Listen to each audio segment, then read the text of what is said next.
Coming to you live from the Valley, it's the Hand Plus podcast brought to you by Movie Changeup. As always, I'm your host, Joe Fricky, brought to you with my co host, Tristan Mayer. And each week we break down this week in streaming, whether it's Hulu, Amazon Prime, Netflix, Disney, plus all your other favorite streaming services. We're here to tell you what you should be watching, maybe what you should be avoiding. All these streaming services out there, all this content coming out. It's hard to keep up with. Hard to know what you should be watching. We review the shows a lot of people are watching. We may be recommending shows or movies that you don't know about. Maybe they're not exactly water cooler conversation shows around your office, or shows you and your friends talk about on the playground. Whatever it is, we're going to be telling you what to watch, what to avoid. Tristan, how do you like this week in streaming? Yeah, it's a packed week, Joe. What a great time to be doing this kind of a show. Like between just news and actual shows being on the air, it seems like there's just so much conversation around streaming right now, and we'll talk about D23 a lot this week. And it was interesting because I didn't feel like the content on Disney Plus was all that good this week, but I felt like we were still talking about Disney Plus like all week, throughout the week, every day of the week. So it'll be a great conversation, and we'll be able to talk about kind of the wider range of not just covering what we're watching and what's coming up, but like this whole industry kind of side news of it too. Like it'll be a fun conversation. Yeah, all these fandoms are firing on like all cylinders right now, so it's a good time to be invested and to be watching stuff. Definitely, definitely. Yeah, like I said, we're going to be breaking down everything that we saw this week, whether it's news, whether it's shows, whether it's movies. And then at the end of the episode, we're going to discuss and figure out who is each of our winner of the week. What streaming service do we think won the week? And then we're introducing a new thing. You got to grow and evolve as a show, as a podcast. And we've decided we're coming up with a new concept, and that is our MVP. And we will be discussing together who we think a sole entity, whether it's an actor, a character, maybe it's someone who works behind the scenes. They crushed it behind the scenes. Who is our MVP for the week? And we will decide one single sole MVP. And with that, let's kick it off with Amazon Prime, and we'll start with Lord of the Rings, The Rings of Power. Actually, let's go back. I did want to mention there was a show on Hulu. I watched a show on Hulu. Well, I watched one episode of a show on Hulu, and that's Wedding Season. Basically, the plot of this show is this woman's husband dies, I guess, and people were praising it. People were touting it. Oh, you gotta watch it. You got to check it out. So I looked at it, checked it out. I thought it was gonna be like this murder mystery type show where this person dies at this woman's wedding, and like person A thinks it was person B, and person B thinks it was person C, and person C thinks it was person A, and it was this whole thing. And I got 20, 30 minutes into the episode, and I'm like, I do not enjoy this. I don't like this show. It might just be not the type of thing I thought it was going into it. It seemed a lot more comedic than I thought it was, where I thought it would be a lot more serious. And so I think potentially with a lot of things, if you don't have the right mental state going into something, it could throw you off. But for me, I watched Wedding Season, and I just really wasn't feeling it. And so I think if you're like me and you hear that type of scenario and you're like, oh, that sounds like a really good drama, it's probably not going to be for you because it definitely seemed more on the comedy edge. But if you hear that premise and you're like, oh, I think that'd make like a really fun, like dark comedy type show, then hey, check out Wedding Season on Hulu. Tristan, I don't even know if you've heard of this or checked into it, but I have not, but I'll give it a chance. It sounds a little bit like something I might enjoy. I love myself a small murder mystery type of thing, and yeah, I would lean towards drama. But the fact that you presented it to me as a comedy, maybe I'll be able to go into it with the more of a mindset that I'm ready to laugh and see. I like dark humor too, so if they can get into the dark humor situation, I think that could be fun. I yeah, don't want us to be all Hulu out though. We got to start covering some Hulu stuff somewhere. yeah. Like originally, so when originally I conceived of this show, I thought because the hand, if you hadn't told or if you hadn't watched the show, was an acronym: Hulu, Amazon Prime, Netflix, Disney Plus. And originally it was going to be HBO Max, but right before we started this podcast, it sounded like there may not be an HBO Max within the next month. So I just substituted Hulu into that HBO Max slot. But the more we chug along, the more HBO Max is crushing it and staying on top, and Hulu's just kind of there. So maybe HBO Max will get subbed back into that H spot, and I won't feel so bad about dismissing Hulu so much. But they also got to come out with better content, because pretty much all their best content is the stuff they share with FX, in my opinion. Yeah, they're having the new season of Handmaid's Tale coming out this month. I haven't watched any of it, but as I'm catching up on Cobra Kai, I've been kind of wanting to go through and catch up on some of these other streaming shows. So I might make it a point to catch up on some of uh, Handmaid's Tale, so we got something to talk about here. And that's easily one of their most acclaimed show. You know, it's won Emmys, it's won all kinds of awards for acting and for best drama and stuff like that. So I think that's definitely one to get into if you're looking for. If you have Hulu and you're like, I don't even know why I'm paying for this, I guess that's something to look for. Is like some of the stuff that is up for the Emmys and up for those kind of awards, because the Emmys are literally happening right now as we're recording this, and Hulu does once in a while get out some Emmy stuff. But yeah, they're not competing for me on the same level of like HBO and Netflix, where it's like, oh, I gotta check Hulu right now to see what's coming out. It's just like if something pops up like Prey, you know, we heard a lot about Prey, so it was like, oh, I got to check out Prey, but I'm not checking Hulu like every day like I do for the other platforms. Yeah, same. All right, so let's get back on track here. Let's go to Amazon Prime. Let's talk the third episode of Lord of the Rings, The Rings of Power. Am I right?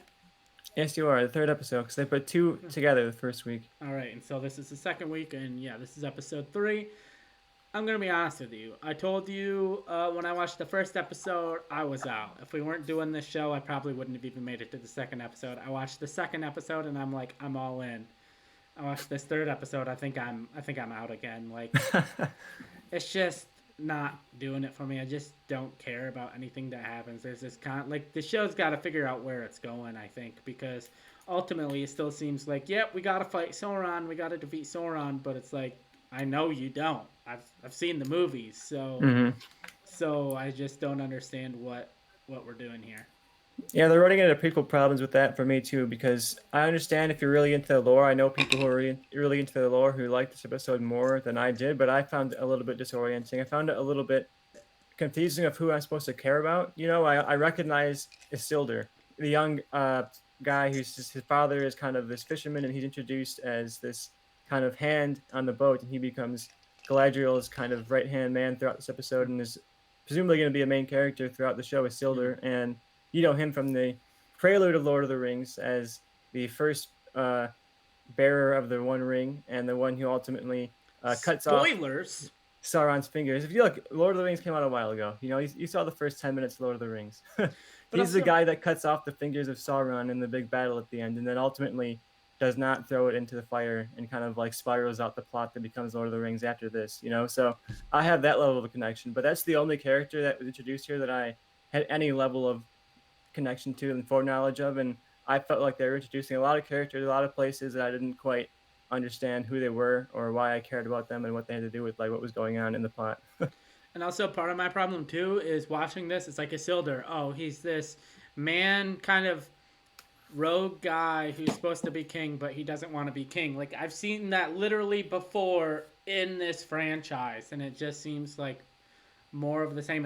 To me, it almost feels like they wanted to make the Lord of the Rings trilogy, but they didn't have the rights to the Lord of the Rings trilogy. And I get this story that they're doing has probably already been told. It's already part of the Silmarillion or other works, whatever. But to me, that's just kind of the vibe I get. Oh, we can't do the Hobbits, so we have the Harfoots, which are basically the same thing. Oh, we have this rogue guy who wants to be king, but or who's supposed to be king, but he doesn't want to be king. And he's paired with this elf who's kind of like run away, and she loves him, and it looks like she loves him. It's like I've seen this all before, and it's done with. I mean, for a television show, incredible production value, but compared to the Lord of the Rings movies, lesser production value, actors I've never seen before and don't care about, and it's just for me. If we weren't doing this podcast, I don't know if I'd keep watching it, but I also am watching it, and if someone's like, I love this show, this is my favorite show on television right now, I wouldn't look at you like you're crazy or wrong. For me, it doesn't connect like I could understand. Like, if you're a massive Lord of the Rings fan, if you love Lord of the Rings the way I love Star Wars, this could be like your dream come true type show, and for me, it just doesn't connect. Yeah, I'm not nearly as negative as you are. I'm still really enjoying this a lot, and I think this episode was a bit of a miss for me because of stuff we talked about where I felt a little bit harder time connecting with this episode than the previous two, but I'm still wrapped up in the production value, you know, and this was able to make even just a shot of like a giant white tree look it's incredibly gorgeous, you know, and so many other movies and shows would not put the effort into making any of these shots look as good as they do. And I just really appreciate that they put the budget where it counts. And you can see in this episode a bit of like the budget restraints here and there where they're like, okay, one storyline, the A plot's going to be in like this sprawling metropolis with like, these giant stone heads and these waterfalls and all of this elaborate like set decoration. And then the other plot's going to be in like a hole with the giant tree next to it. Mm. They're like, let's put all the money in one side, and then maybe the other side can be a little bit of the money saver this week. But I'm enjoying this. I really uh, hope that they give us some better direction, though. I think that would help a lot if we had a better idea of like what the narrative of this is, because I don't know anything about Lord of the Rings lore, and I don't have any foreknowledge of like where does this go, what does the larger plot get to, and I hope that it's not just we got to kill the bad guy that we know doesn't die until 1,000 years later or whatever it is. Yeah, and to me, that's kind of the vibe it's going. Maybe this homeless man hanging out with the Harfoots is going to be the big bad that they ultimately have to kill. But also, he's not in Lord of the Rings, so I know you kill him. So again, it just doesn't feel like great stakes in a way. I don't know. Yeah, I'm hoping they can get more into the personal stakes. We have people like Isildur coming in this episode, and I like Galadriel's performance, and I think if we get into these interpersonal relationships, it could add some stakes. Like, sure, we know they don't defeat Sauron, but like if we can be invested in their individual struggles and why they want to defeat Sauron, it could be some kind of compelling drama there. But yeah, I'm curious because I do think they need to give us some bet. Like I like this mystery going on with the Hartfoots and the guy who fell from the sky, and I really like the kind of lore they add with the Hartfoots. They have this kind of bet, all this history and all of these rules, and I'm really liking the Hartfoot stuff. I love their look and the way they kind of like blend with nature. And there's this cool moment where I think it was this episode where the big giant guy like jumps out and reveals himself to all the Hartfoots, and they all get scared and immediately hide. And like you can see that within their costumes, they all have like these big branches and stuff like that. And I'm wondering like, what is that for? And then in this scene, they all hide and they pull them up and they cover the branches, and it's very cool. Like you can see they have this built into their like culture where they have this costume where if they are threatened, they can hide and like become part of the nature, part of the earth. And that's something that is very much prominent in Tolkien, from what I understand of Tolkien and from Lord of the Rings, is like nature versus like technology, and like you can control nature or you can be like one with nature and feel like united with nature. And I think that's in this episode a lot with that tree. And the orcs are like these disgusting beasts that want to cut down the tree, and the good guys, the elves, they want to like kind of maintain the tree and they connect to that connect to nature. And I think that clash is what's really kind of the core of Tolkien, is like you want to fall in love with nature, you want to be like unanimous with everything around you that's life, and that's like we are part of a whole unanimous singular culture of life and not like individual species. And I think that's something I really like about this show and about Tolkien's lore in general. There's that great line here where he says, this tree sprang from the earth long before you crawled from whatever wretched place you grew. It has earned its place in these lands. And I think that's a really great line that kind of captures, similar to Star Wars in a way, where it's like nature versus Yeah, exploitation of nature. yeah, definitely. All right. Anything else you want to say about Lord of the Rings: The Rings of Power? I'm looking forward to it. Orcs suck, though. I have to say that's my hot take of Lord of the Rings. I've never thought that orcs are interesting as villains. They're just like the gross, disgusting embodiments of all of the things that bad guys are in fantasy, and it's like there's very little to connect to in orcs. I gotta have some hot takes, and that's my hot takes. Give me some better villains. I don't like orcs. Orcs suck. All right, interesting, interesting. And with that, I think we move on to Netflix. Let me pull up the ye old document here, which I should have had pulled up. But hey, it's a work On in progress. Netflix, this week I watched The Devil in Ohio. Okay. uh, a miniseries. Netflix loves their miniseries, and this is kind of in the same vein of a lot of stuff you may have seen before. Emily Deschanel, who her is the lead of Bones. She's Zoe Deschanel's sister. She's also the angry customer who refuses to pay Tobey Maguire in Spider-Man 2 when he delivers a pizza.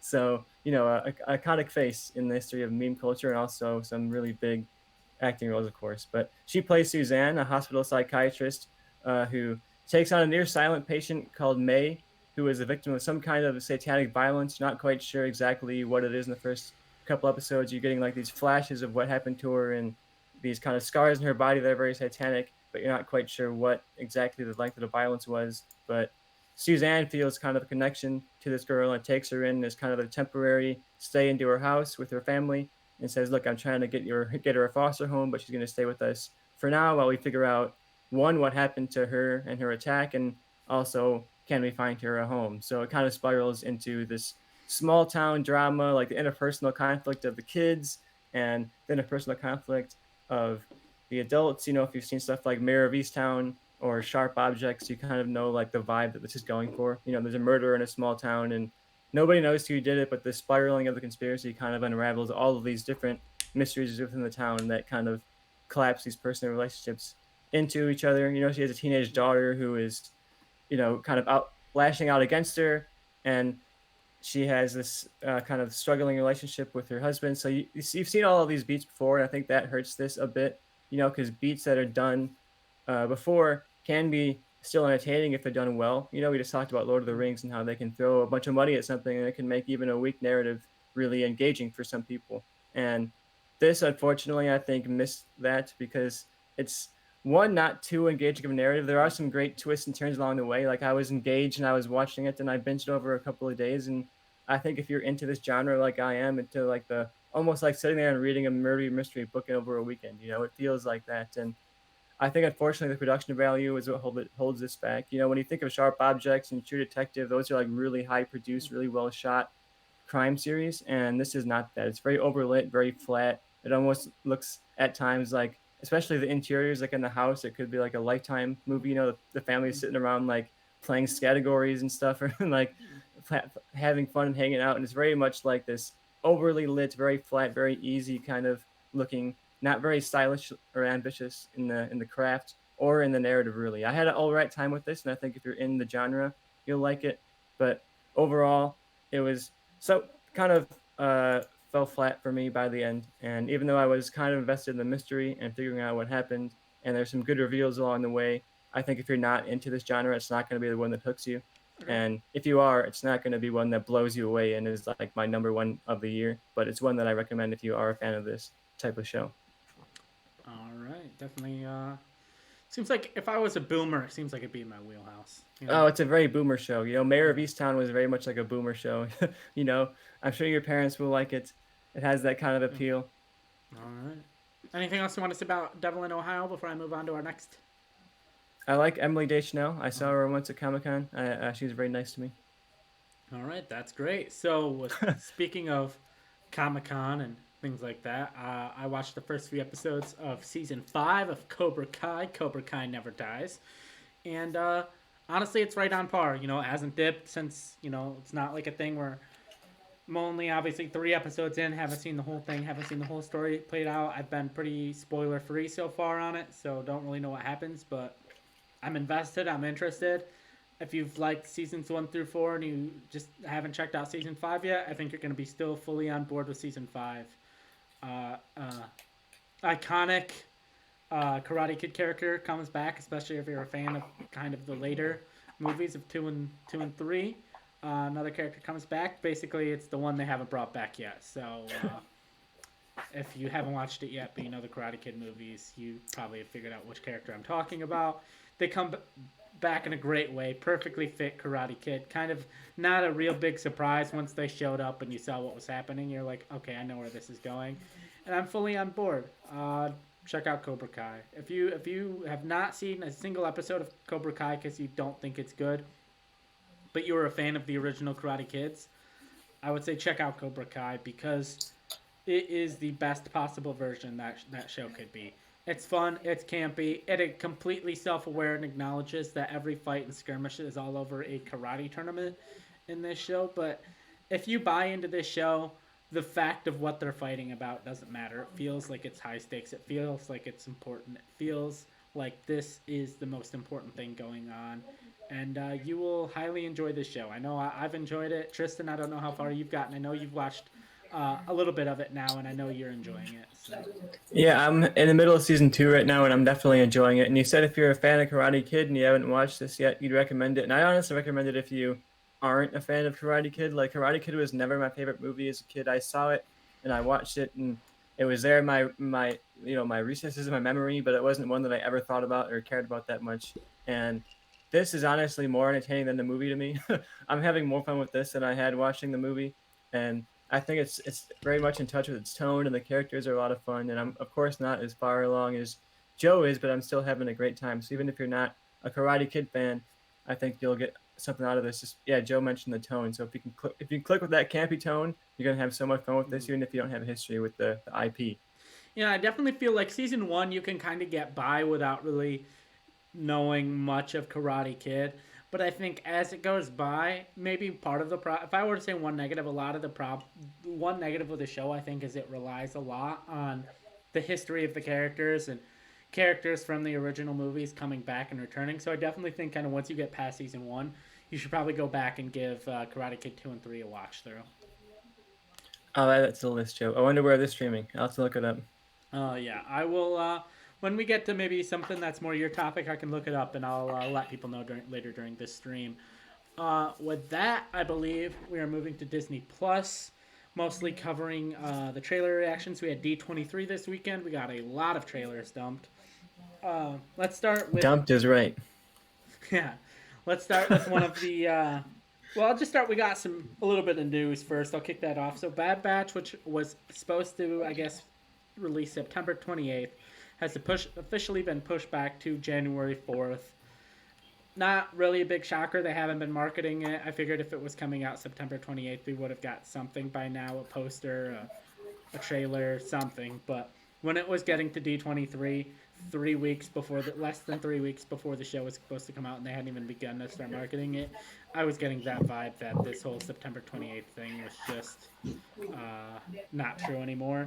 And then also we have, speaking of Star Wars, Iman Esfandi has been cast as the live-action Ezra Bridger. He's going to appear in Ahsoka and some of the later iterations. I really know nothing of his work. I looked into it, haven't really seen anything he's been in, but he looks the part. And honestly, I've had zero problems with any of the Star Wars Disney casting, so I'm sure he'll do a great job. Any thoughts on either of these news pieces?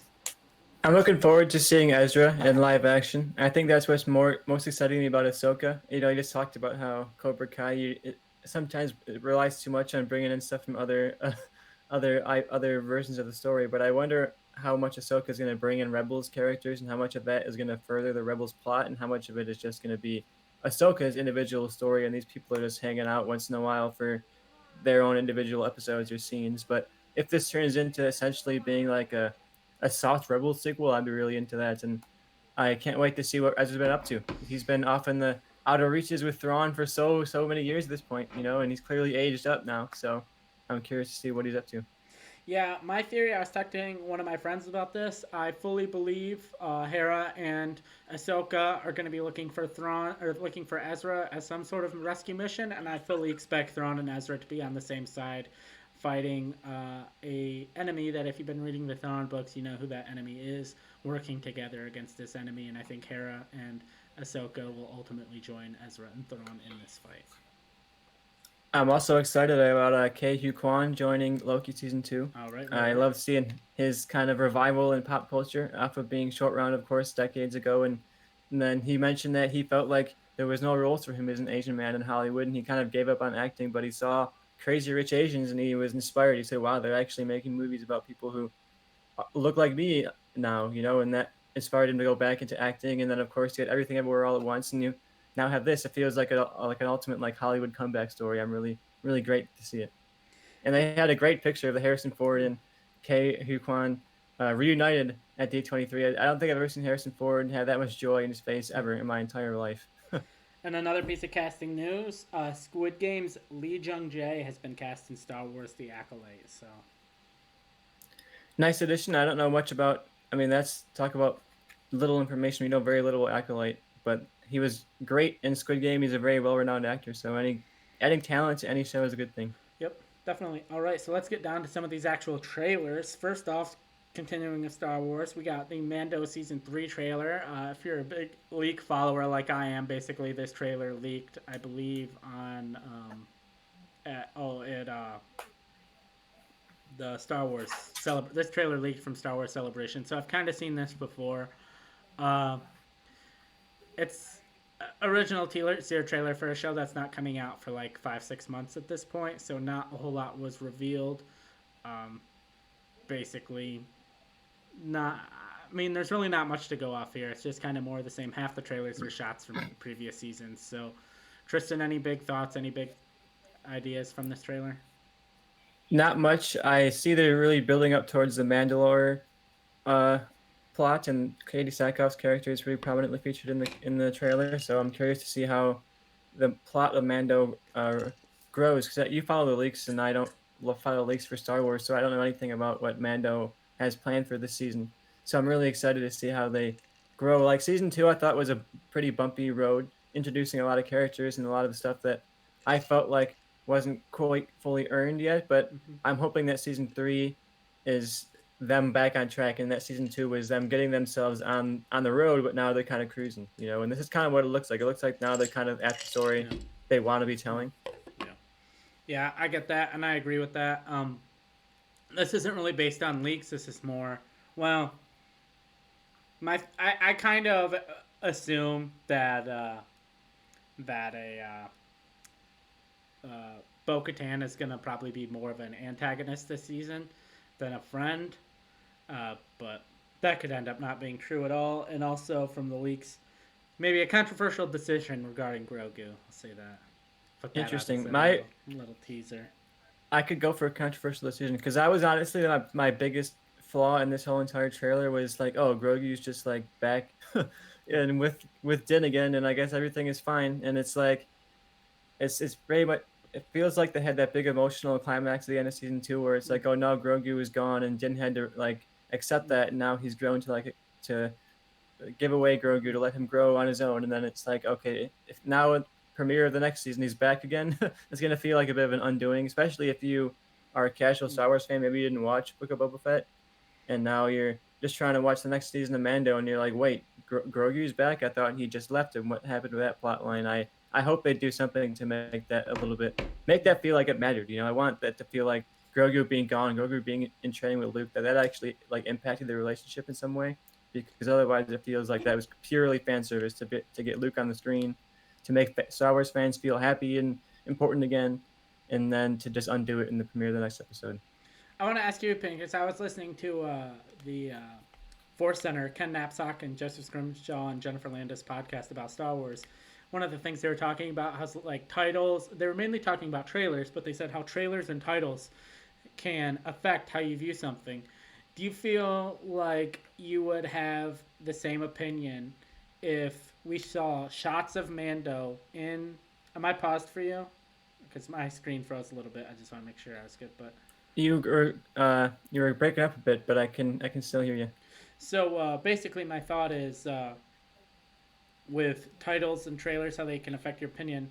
Do you think there's a chance you'd feel differently if Mando that we had a couple shots of Mando in the Boba Fett Book of Boba Fett trailer, or maybe like the final like teaser shot of a trailer, like it shows the title and it cuts back and you see Mando, and then also if maybe they just like called the Book of Boba Fett the Mandalorian Book of Boba Fett, and it felt more like just an extension of that show rather than its own show. Do you think you'd feel that way? It's not like an apology for the show or trying to defend the show. I'm just curious about the I idea of itself. Do you think that would Yeah, I make you feel better? absolutely I think the title very much would have helped a lot because they made it seem like it was going to be its own thing and its own tone and its own kind of take on the world, and then it just felt like a soft extension of Mandalorian. So I feel like if they would have just called it Mandalorian Book of Boba Fett, it would have gone over a bit better. But Yeah. yeah, I don't think that was the biggest problem with the Book of Boba Fett No, though. yeah, it had other problems, and also just hearing like even early on, John Favreau explaining kind of what his thought process were for the show is with Game of Thrones, he was like a kind of an inspiration, but instead of having a show that had all five houses, I think his more idea is having five shows, and each show focuses on like a different house. So I think basically this whole Mandoverse timeline, whether it's the Mandalorian, Book of Boba Fett, Ahsoka, Skeleton Crew, I think all these shows are essentially going to be one show, if that makes sense. Like the Ahsoka show is just going to be a continuation of that story, but that section of the story is just going to be heavily focused on Ahsoka. Yeah, in a similar way to how we look at the MCU at this point, right? It's like that's one kind of long story, but like this chapter focuses on Thor, and this chapter Mm-hmm. focuses on Iron Man, and this chapter focuses on Captain America. I could see that working. Yeah. All right. So that's all I have to say about Mando season 3. And let's move on to Tales of the Jedi. Probably the Star Wars project I'm most intrigued by. Essentially, they're all releasing October 26th, and essentially it's 6 short films. 3 are going to focus on Count Dooku. 3 are going to focus on Ahsoka through various points in their life. We're going to get the earliest quote unquote video footage, we have in the Star Wars timeline a couple some footage that takes place pre Phantom Menace. I think maybe even the early Ahsoka scene might take place pre Phantom Menace. I can't remember how the timeline would go compared to their ages because I know that technically Ahsoka goes to the Jedi Temple before Anakin does. So some of the Ahsoka, and some we know definitely one of the Count Dooku because we see young Qui Gon, we see young Dooku, we see young Mace in the trailer. But I think even maybe a couple of the Ahsoka ones might be pre Phantom Menace. So I think that'd be very interesting to see how the Jedi Order functioned essentially in that timeline before the Clone Wars. So we also see Ahsoka battle an Inquisitor, and maybe a little bit of a skirmish there between Count Dooku and Mace Windu. So what are your thoughts on this? Yeah, I'm really looking forward to this. This is like you go back. It feels like the Clone Wars kind of back to life. You know, it's similar art style. It's going to be similar format too, where it's like kind of jumping to different plots around the galaxy, different times, not necessarily in chronological order or like telling a single story. I'm gonna have a great time with this, I'm sure. I am curious to get more information and figure out like how long are these shorts. Like, do they mean short 7 minutes or do they mean short like 15, 20 minutes? You know, I I'm curious to see. I think it's in like the 10 to 20 minute range. I think that's pretty good. Yeah, I love Star Wars Visions, and this is like a similar concept to Star Wars Visions, and this is kind of what I wish they would do with Star Wars shows. To be honest, is like let's just jump around the galaxy. Let's tell like a couple of stories here with some characters here. Let's tell a couple of stories here with some characters here, and I think that's a lot of fun. You know, let's go back and let's tell an Ahsoka story. Let's go back and tell a Qui-Gon story, and maybe in the future seasons they can get less connected to the core characters and be like, let's go way back to like the High Republic and tell a story Yeah, I think this is definitely about some. like some Jedi Yeah, and there's like high tech Jedi or something like that. I would be curious to see if this show comes back for like future entries, if they get beyond like essentially the Clone Wars era of the story. But yeah, I'm excited for this. I love the Clone Wars era. I love the prequels, and I love Qui Gon. I think he's a great character, so I can't wait to see the Qui Gon and the Dooku relationship kind of brought back to full life here. You know, we had a couple of books, Dooku, Jedi Lost, and Master and Apprentice, were books I liked both of those a lot, and they were connected to Dooku and connected to Qui Gon's relationship. So I think that relationship is going to be very interesting to see finally like play out. yeah, I think this is definitely a brand that they plan on having ongoing. Not from anything I've heard, but I'm just like, okay, if you're gonna do Star Wars, a thing called Star Wars Tales of the Jedi, and you pick Ahsoka, that's fine. She's definitely a popular character, especially in Star Wars animation. But then like Dooku is like an odd one. Like you think maybe if you're gonna do two characters, only ever do two. Dooku to me seems like an odd pick. You'd think you'd do maybe Luke or Yoda or maybe you had just had the Obi-Wan show go out. Maybe just have a few more things from Obi-Wan or just more prominent characters. So I feel like picking Dooku to me kind of tells me that they plan on doing more because it just seems like odd for those to be the two, and it just seems like weird, like a brand like Star Wars Tales of the Jedi was, I believe, a comic series back in the day that was like basically this but comics of just random unconnected stories of various Jedi, and like they have three on Dooku, three on Ahsoka, so that's 6 episodes total. Maybe season two, Tales of the Jedi, they do focus on three different Jedi, two on one, two on the third, two on the second, two on the third, and so I'm very intrigued by it, very curious about it. The animation looks great. Couldn't ask for better. Maybe we see in Ezra pop up in the Ahsoka show. So season two or season three, Tales of the Jedi, we get a story about Ezra between the time of Rebels and between the time of Ahsoka. So I can see that. Yeah, I'm curious for this one. Yeah, it's going to be interesting to see how much they actually reveal and how much of it is just like little yeah. hangouts with the characters. And yeah, I'm definitely very excited for this. And in terms of the Star Wars project, this is definitely up there for me. All right, let's kick away from Star Wars here and move over to a little bit different kind of fantasy.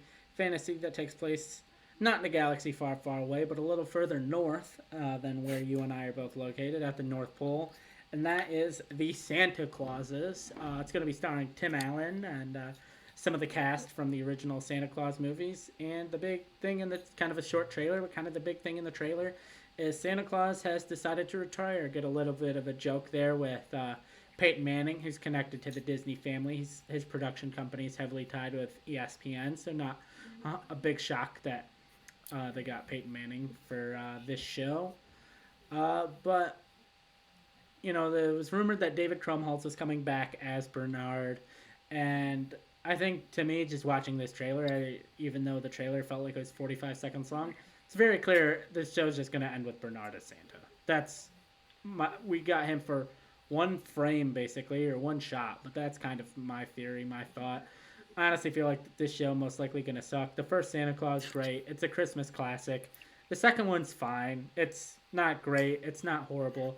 The third one's just garbage, and this show feels like it's more in the aesthetic of the second and the third one, and not so much the aesthetic of the first one, which was just like cheap, shitty, clear soundstage setting. Not super high on it. Definitely gonna watch it. Definitely gonna check it out. But I want your thoughts on this, Tristan. Yeah, this is probably gonna be really rough. I'm not gonna imagine this being good, but it's gonna be necessary cringe for my holiday season this year. It'll be a nice cringe watch to binge through, and yeah, the production value could be interesting. The elaborateness of the North Pole and all the hallways and the colors and that kind of thing, it could make some nice visual eye candy. You have a lot of elf costumes and those kind of things. That could be nice to look at, but yeah, I'm not necessarily excited for this. And this trailer made me not, maybe like less excited because it was like, oh yeah, it's exactly what we thought it was going to be, and the jokes are like very, very like basic surface level jokes. It's like, oh, here's a cameo of a celebrity, and Santa's gonna interview him, and then it's like, oh, Santa's not gonna understand like the youth. I'm sure he's gonna have a joke about like TikTok in there somewhere. They're gonna try and make Santa figure out how Twitter works. He's not gonna understand it. I can see how this whole show is gonna play out in my head. I don't really understand why this was a show and they didn't just make it a movie. Probably just because some like money crunchers at Disney are like, oh, we get more engagement per click per penny if we do a series instead of a movie. But yeah, I'll watch it, but not what I'm excited for. I have a question for you, Joe, because I'm hoping this is not the only cameo in the show. It would be kind of a miss if they gave away their big cameo in the trailer. So who else would you love to see Santa interview as potential future Santas? If there's a bit where like at the end of every episode there's a new interview or something like that, who do you want to be on the interview list? So I get that. I could either see it being like one per episode, but I could also see this being part of a bigger montage. Right? So I'm thinking more, okay, if you're pulling people from various aspects of the Disney family, Disney owns Marvel, so maybe someone from the an actor from the MCU popping Paul in. Rudd. Paul. I was trying to think who would do it. Paul Rudd is a great choice. And I think it'd be more interesting if he did like Ant-Man. Like if it was if they confirmed that the Santa Claus was in the MCU, that would be amazing. And they cast Santa literally exists in the MCU. And it was Scott Lang came in too. Like you go in, and he says Paul. Like Scott Lang, Paul Rudd walks in. He says Paul, and he's like, "Oh, starting the name Scott," and he's just like, "Oh, sorry, wrong guy," and turns him away, and like. And then you're just left with, is that Scott Lang or is Paul Rudd just playing another guy named Scott? And I think that'd be, especially because he is Scott Calvin, so that could be a interesting dynamic there. So now I'm going Scott Lang is way funnier of an option than Paul Rudd because they can have the whole Scott thing. So we got Marvel taken care of. We got ESPN taken care of. ABC, like Anthony Anderson from Blackish. That's a pretty good one. I was looking at like the host of Dancing with the Stars. Who's that guy? Tom Bergeron and Disney don't get along anymore after he kind of I forgot about that. Fired. But Alfonso Ribeiro is the new host of Dancing with the Stars, so I could see him as an option. Trying to think other entities that Disney owns. It'd be very funny if Pixar. They got instead of having Nicolas Cage being the National Treasure show, they had him come on the Santa Claus show, and he was interviewed for being Santa Claus. So, Tim Allen does a lot of like self-referential work, like especially in the Santa Claus movies. Like he, when they had the Toy Santa and Santa Claus 2, Toy Santa referred to actual Scott Calvin, and he said, "You're a sad, strange little man."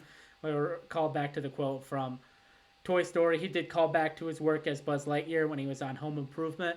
What are the chances they get Tom Hanks, who has the Disney connection through Pixar, but also the Woody to Tim Allen's Buzz? That would be really cool. I think that would be fun. I'm trying to think like of people that Tim Allen has worked with in the past. Tom Hanks, he was just in the Pinocchio movie, so he's got Yeah, that that's. Disney connect. I'm saying between just being in that garbage. If Tom Hanks is willing to do that garbage Pinocchio movie, I think if there is a montage of people coming in, I think Tom Hanks. Especially because, like, if you were to interview people for the new Santa, like, Tom Hanks has got to be top of your list. I think Tom Hanks, I'm going to write him down as a lock for being interviewed to be Santa. I've got one last suggestion, and that is uh, Richard Karn, the co-star of Home Improvement, Oh, his co-host of that fake TV show on Home Improvement, and he currently is in the pay of Disney, working on Hulu. He's on a Hulu show, Pen 15, which is a Disney-owned and network. also You could see that coming through. And He's also, he is currently hosting a real home improvement show with Tim Allen. So they are currently actively working together. So I think there is a decent chance that Richard Karn, another option. I think Richard Karn, Tom Hanks. Now that if they get Richard Karn, I think you don't necessarily need Tom Hanks, and I think Richard Karn is probably an easier get, and probably I don't know. I think one of them. I'm saying it right now. One of them is a lock. I think Pete Davidson could be a fun appearance too. I don't know if he has a Disney tie, but he seems to be showing up everywhere. It could be a fun one to see him show up for like a scene, and he's literally Pete Davidson getting interviewed to be Santa. You know. Trying to think if there's been other like famous Santas that you could bring him in. It'd be like no, but like no one's been like Kurt Russell played Santa in that garbage Netflix movie, and like um Not a lot of iconic Santas out there, no at one's least said in it, recent like years. I mean Ed Asner maybe from Elf, but like no one. If you're like thinking like actors that have played Santa Claus, like Tim Allen is the number one that comes to your mind. No one else has been like iconically. Oh, and Tom Hanks also played voiced Santa in the Polar Express. Oh, you're So right. There's a Santa connection. so I think they got to get Tom Hanks for just like a cameo for this. The more if they we, don't do it, the rest of the show could be garbage. But if they don't do it, I'll be disappointed. And if they get it, chef's kiss. you heard it here first, guys. We had a whole list of all the cameos in Santa Claus. We broke the news. Yeah. We're not Um, talking about Marvel cameos today or Star Wars cameos. It's all about the Santa Claus. all right, and we're gonna go from one uh, remake of a '90s Disney movie to another another continuation of another '90s Disney movie, and that is Hocus Pocus 2. Basically, the Sanderson sisters are back. Bette Midler, Kathy Najimy, and Sarah Jessica Parker are back, and these 16-year-old girls in Salem, tried to be witches because apparently if you're a witch, you get your powers on your 16th birthday, and somehow this girl witch brought them back, and I feel like based on this trailer, it's going to be a repeat of every single scene from the first movie. Yeah, that's what it looks like. A lot of the same tributes, the same jokes, that kind of thing. All that being said, this looks awesome. I'm gonna have such a good time with this. Like, I love the first movie. I've seen it like 100 times, and it was an iconic classic of my childhood. I haven't watched it in like many, many, many years, but that was one that was on the TV like multiple times in every Halloween season, and uh, so I'm gonna have a good time watching this and remembering all the lines and all the scenes that I know from my childhood. And I like the production value here too. The Santa Clauses had that overload of Christmas aesthetic, and this has that like overload of Halloween aesthetic. It has the graveyards and the cobwebs and the pumpkins and everything you can think of when you're like going to a spirit Halloween, walking through, getting yourself in the holiday season. So, yeah, I'm gonna have a great time with this. It's gonna get me in the spirit of Halloween. I'm gonna probably watch it back to back with the first one, and hopefully it is not terrible. I hope it's at least an enjoyable watch that I'm gonna have a good time with. Yeah, I'm looking forward to this purely because I have so much nostalgia for the original movie. Maybe I'm getting baited by Disney. Yeah, I think you're getting baited. This looks horrible, in my opinion. I watched it and I'm like, I don't care about this. I really have no. The first one's fine. It's definitely a cult classic, and that cult is comprised of like millennial girls who grew up with the first one, and I think they just had a crush on the main guy.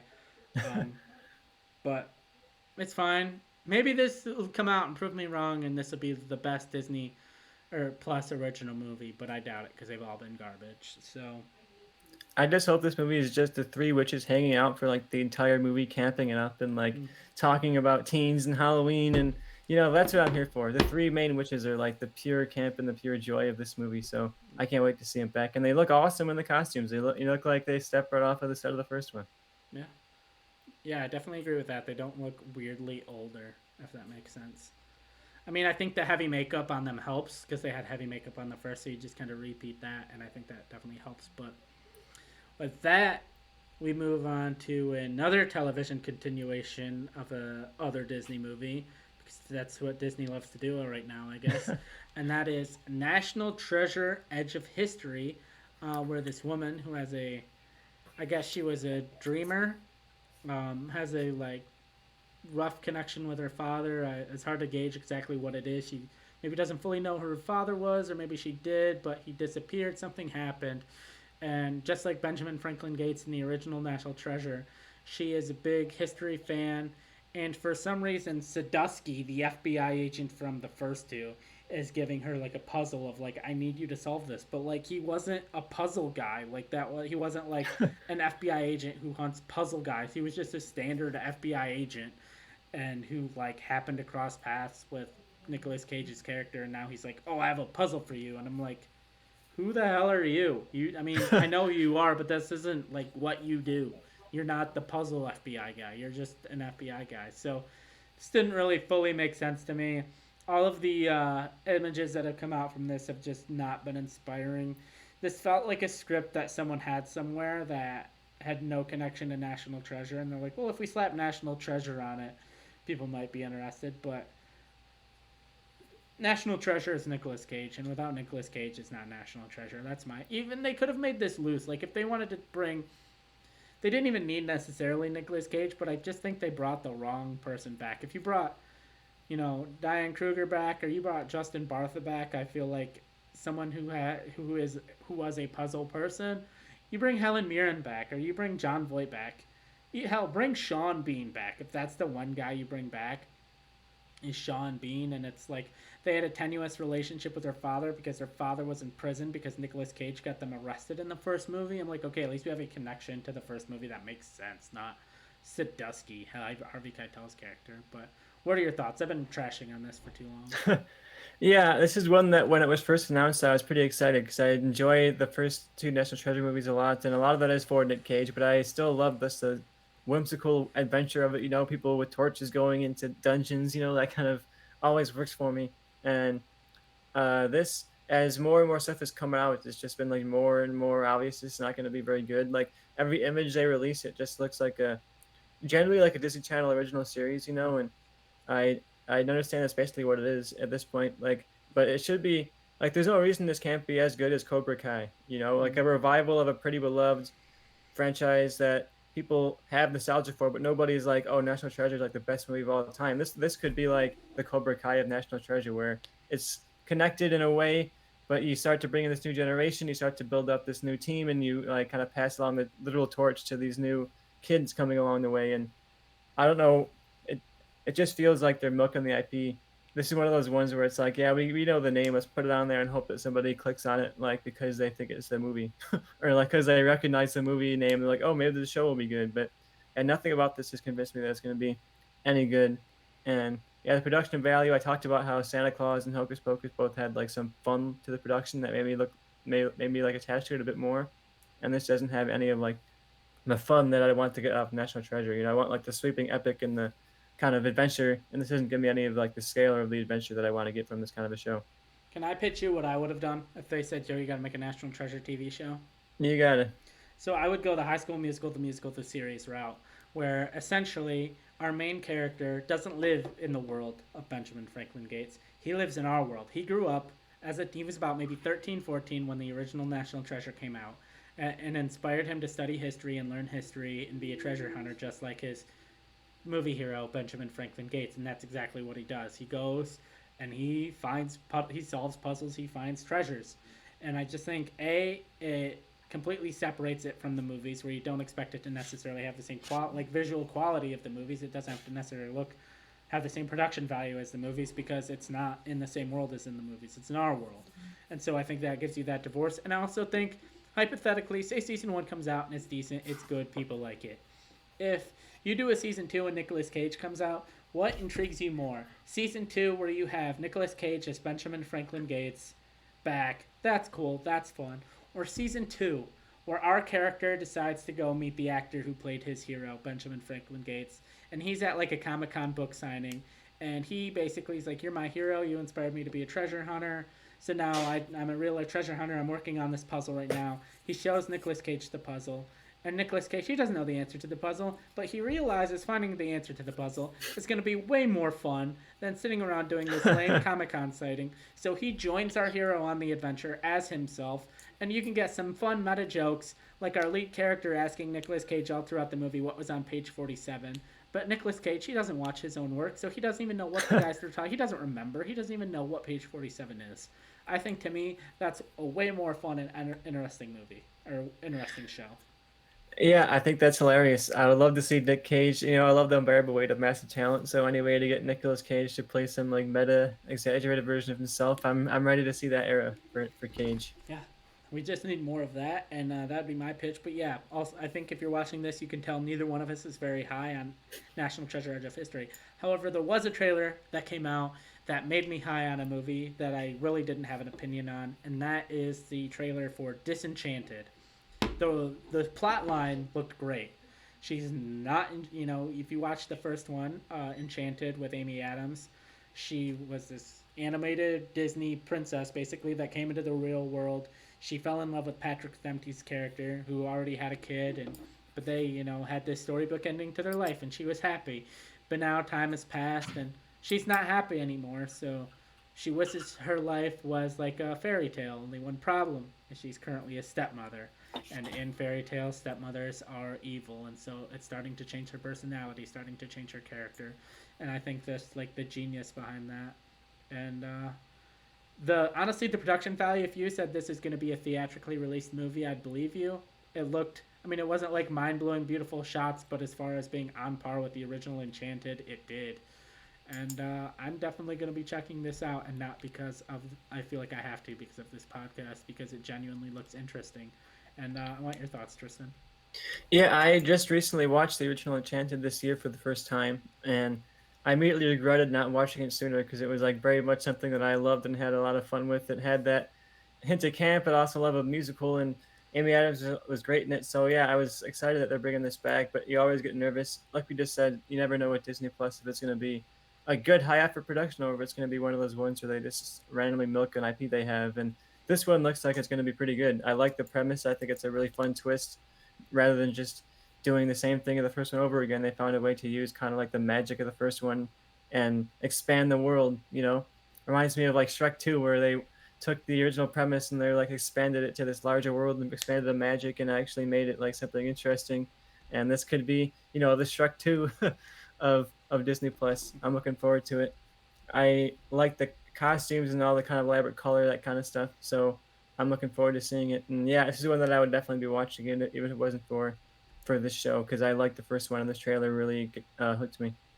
All right, yeah, I definitely agree. And with that, we are moving over to the world of the MCU, starting with the trailer that I would say surprised me the most out of the D23 drops, and that is Werewolf by Night, which is going to be directed by the Michael Giacchino.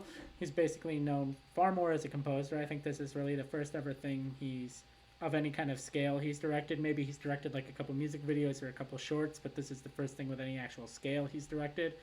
And it actually had style. It wasn't generic.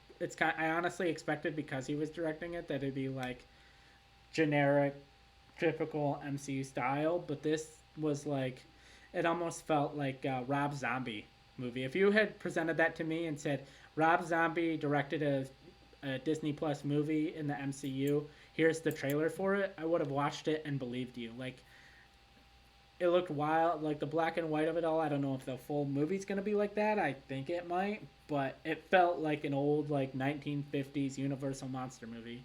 and with a title Werewolf by Night, it should be. And I know we kind of talked a little. I think this is the trailer we definitely talked the most about over the weekend.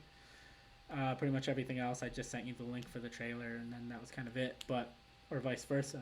But Yeah, something this we was one I had to talk about because it was like so cool and compelling and way, way different than anything else that came out at Disney Plus and anything else that Disney's ever really like done for themselves. People talked about Doctor Strange 2 as being like this crazy horror movie that was so different than anything else in the MCU, and this feels like that turned up. And I'm so so excited for this. This is easily my most anticipated of the Disney Plus releases coming up this year, and I can't wait to see it. Like, it's so stylish and cool and campy. I love the shots of like the eyes coming across the screen and the freeze frames. Like I said, it reminds you of like a 1930s, 1940s Universal horror movie. I watched The Wolfman this yesterday to get myself hyped up for this, and like the transformation scene in that is feels like it was almost the inspiration for the editing in this trailer at points. Like, he has this vision where there's like stuff flying around the screen, and it very much looked like this trailer how it was edited. So yeah, I can't wait to see how this plays out. I love the premise too. It seems like it's these hunters who are trapped into some kind of like literal werewolf game, like a bodies or Clue type of scenario where it's like there's a werewolf among you, you got to figure out who it is. Oh wow, there actually is a werewolf among you, and you actually do got to figure out who it is. And I think that'll be pretty fun. And I wonder if Moon Knight shows up. I think there's obvious connections to Moon Knight and Werewolf by Night in the comics, but then there was also like the buildup of this darker horror side of the MCU. I think it could be a maybe Moon Knight swoops into the end and like saves everyone or something like that. I don't know. It depends too how long this is. If this is like a essentially an hour or like a feature length type of movie, or is it 20 minutes? What are we looking at? We don't really know that yet either. I would say because there was in one of the Moon Knight shots he was at like a loading dock or like a security thing, and there was a QR code that he had to scan to get in his office. But if you as a viewer scan that QR code, it got you a free digital copy of Werewolf by Night. And I think that connection there tells me that I think Moon Knight will end up being, even if it's just for a brief moment, will be in Werewolf by Night. That's my thoughts. Yeah, my prediction is that they switched it up a little bit on us, and Moon Knight shows up, but it's not Oscar Isaac. It's like a previous Moon Knight who was possessed by the same god, but it was like a vessel prior to Mm. Oscar Isaac's, and this kind of takes place like maybe it takes place in the 30s. It takes place in kind of like a farther and distant time in the past than we thought. That's my prediction based off of essentially nothing. But I think the fact that Moon Knight makes his debut as a character in Werewolf by Night is a cool touch, and like it could be cool if we see like the debut of a Moon Knight in this, but it's not the Moon Knight that we know. It's like an older Moon Mm. Knight that could be a kind of a fun subversion. Yeah, I can see that. All right, and I think that takes us to our final trailer of the D23 drop, and that is the trailer that I think visually surprised me the most because as I was watching it, I was trying to figure out if it was going to be a movie or a show because I heard it was a show, but it looked the most like a movie of any of the Marvel shows, and that is Secret Invasion. Um, Definitely gave me like some almost like weird Matrixy vibes. Like obviously it's about the Skrulls who can look like anyone, but there's like a lot of moments that reminded me in the Matrix of like Mr. Smith standing around, but it was like all the same guy. And Samuel L. Jackson is back as himself, and there's definitely something big going on. And am I wrong in thinking this is like the big Disney Plus team up show, right? Yeah, this they pitch this as like the big crossover of all of their Marvel shows, essentially. Yeah. All right. Yeah. So I think basically we'll be seeing a lot of people. I think this will be where a lot of those people, like the Thunderbolts. I want to also talk about the Thunderbolts real quick before we completely move on from Disney Plus. But they this definitely looks intriguing. Definitely looks interesting. Maybe the MCU isn't dead after all because there was a little bit there where I was like starting to wonder about the future of the MCU. But I think potentially if this hits, it could put the MCU back on track because I think a lot of the recent projects haven't hit in the pop culture the way that some of the other ones have. Yeah, I think this will have a bigger chance of hitting the pop culture because it has so much direct connections to the MCU. We have Samuel L. Jackson, you have, you know, Martin Freeman, you have a lot of the characters that are connected to not just the larger stories of the Disney Plus universe of the MCU, but the movie side of the MCU. And I think this has the most possibility of like forwarding the plot overall than the other MCU shows do, because everyone kind of comes into it like, oh, how is this going to further the plot? And then it doesn't, and how is this going to further the plot? Then it doesn't. It's like people had to kind of accept that these shows are going to be like very standalone until they're not, you know. And I think this is one that's not. This is one that's going to bring everything together and really kind of push stuff forward. I think it's very much going to focus on the Skrulls, the Department, and the Department of Damage Control and Shield as these like three fighting factions to gain control of the power in the MCU. I have a couple of predictions based off of this trailer. If you want to get into predictions at all, Yeah, we Joe. can. So for me, I think based off of this, plus Miss Marvel, plus She-Hulk, I'm starting to build up a theory that the Department of Damage Control has been co-opted or entirely created by Skrulls, and they've been Skrulls for essentially the entire time we've known them. So like the people we saw in Homecoming who were kind of mopping up some of Spider-Man's mess, the people we saw in Miss Marvel who were kind of trying to figure out what was going on with Kamala Khan, I think all of those people are going to be Skrulls, and that the secret of this invasion has been that the Skrulls have been here essentially for years without us actually realizing they've been there, kind of operating in the background. You see that over the course of these last few like years of the MCU, the Department of Damage Control has like taken control over more so than Shield, more so than anybody else. They're kind of the ones suddenly who are in control of everything. They're the ones who are looking for the superheroes, looking for the technology, and I think we're going to get a reveal that they've been Skrulls the entire time, and that Nick Fury's plot here is to kind of restore Shield to power, and we're going to see the Department of Damage Control collapse, and Shield's going to come in and like be the one who takes control after in the void left behind. You know. That definitely sounds interesting. And that something you said about how the scrolls have been here for a while gave me a thought about something because I want to go. Do you have much more to say on this? Because I want to go into Thunderbolts, but what I want to say about Thunderbolts kind of ties into. No, that's all I've really got to say about this. But they did tease a MacGuffin. Like Samuel L. Jackson, Nick Fury says, like, "Oh, they're all here.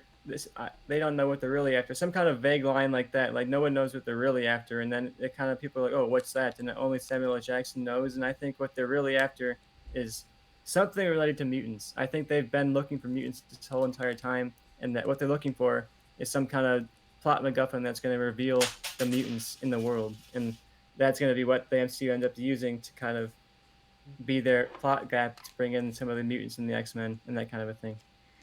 All right. So one of the things I had questioned is we saw the Thunderbolts reveal where we had a lot of characters and people are like, why? And because it doesn't really make sense. You know, you get like people are like, where's Baron Zemo? But also people are like, well, if you look at the official like Marvel link, Zemo's name is in the URL, so maybe he's gonna eventually be in the Thunderbolts. But they wanted to save that reveal till later, so I think that's interesting. But you get, and a lot of them are basically all Captain America adjacent characters or Black Widow adjacent characters.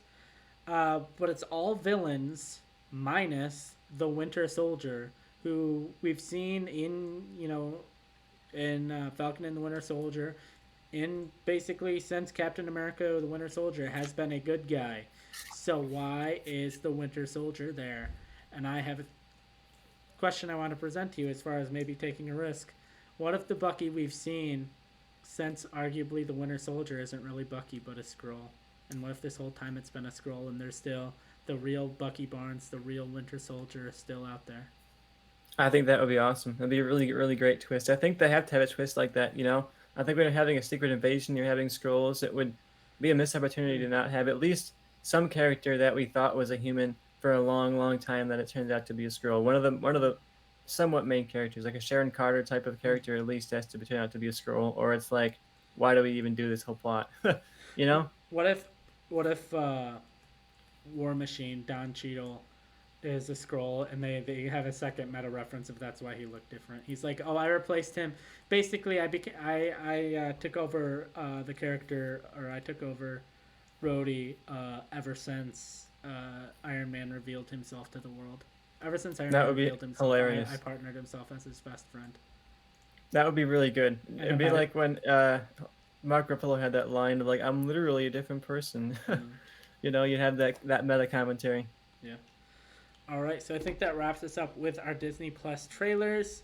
I know you said you watched Halloween Town. Definitely not. I did. Iconic classic. You know, '90s nostalgia overload. Not a new drop, but did it hold up?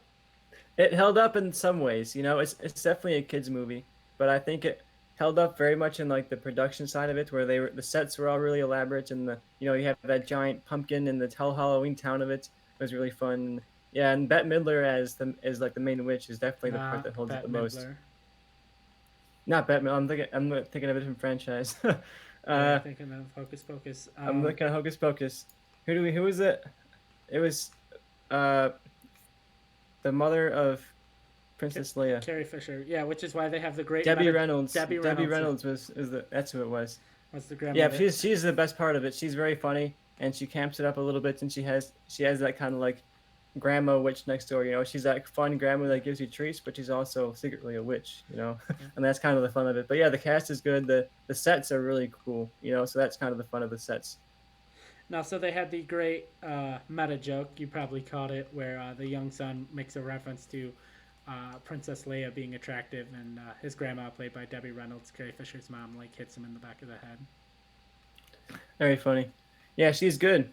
She's definitely the highlight, and there's a bunch of sequels, and I think she comes back for at least the first couple. So Yeah, she's back for pretty much all of them, if not all of them. So yeah, if you're a fan of nostalgia. If you're a '90s kid, yeah, if you're and you watching want this, overload. yeah, if you're watching this show and you're 40 years old and you never saw Halloween Town, we're not recommending you watch it because you will not enjoy it. That franchise and those movies survive on one thing and one thing alone: nostalgia. But you know what? If you're 40 and you got like a 12-year-old girl and you're like, I want something to show her that she hasn't seen before, slap on Halloween Town. Spooky season's just around the corner, if not already here.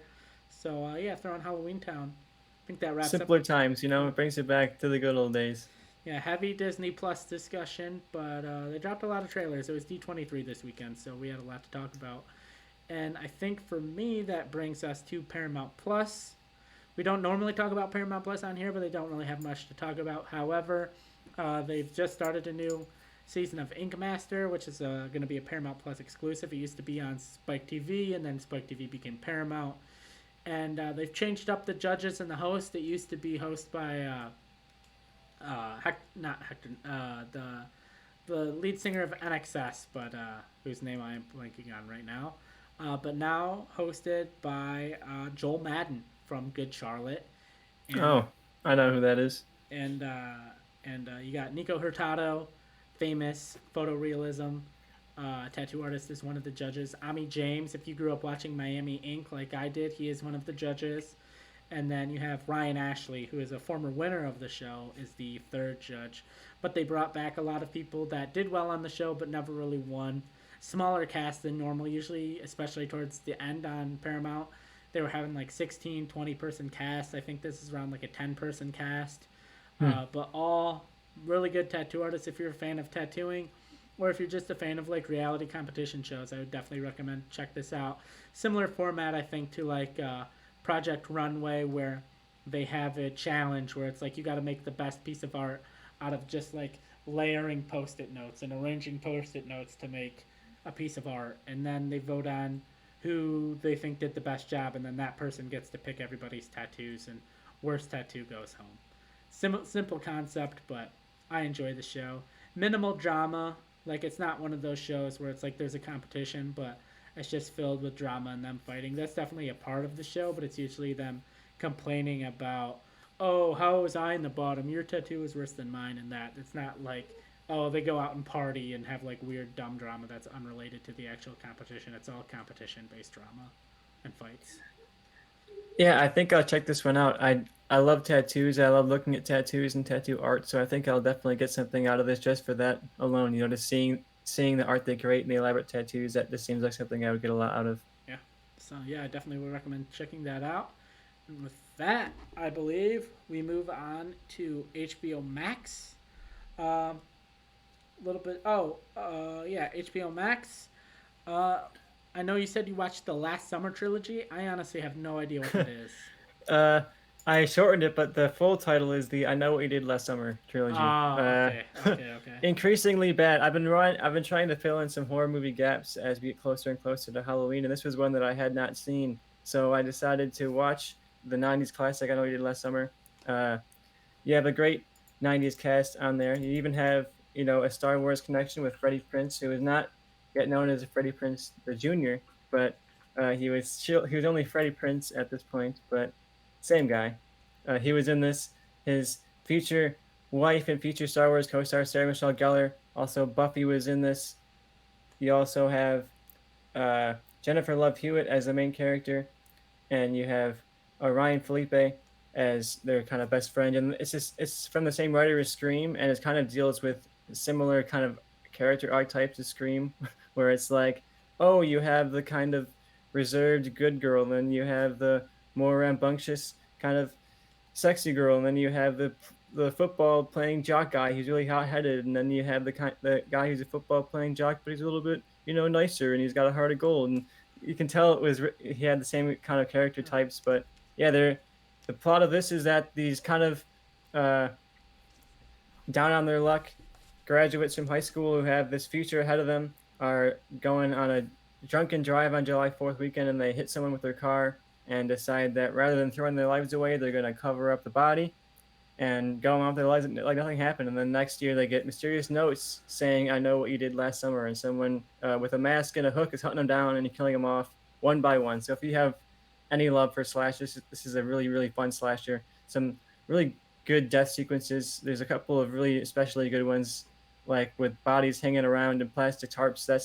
I don't want to reveal like who gets killed and what scenes or anything like that, but there's some really good scenes involving plastic tarps, some good visuals, and this trilogy is a great ride. I recommend the first one. I definitely recommend the first one, but I don't recommend any of the others. But if you have any love for some bad horror, this is a good franchise to get. There's only three of them, and the downward slope is pretty steep. Like the second one, they have a couple of the characters back. They made it like a year after the first one, so it's still all right, but it's clearly not as polished. It's definitely a huge step down.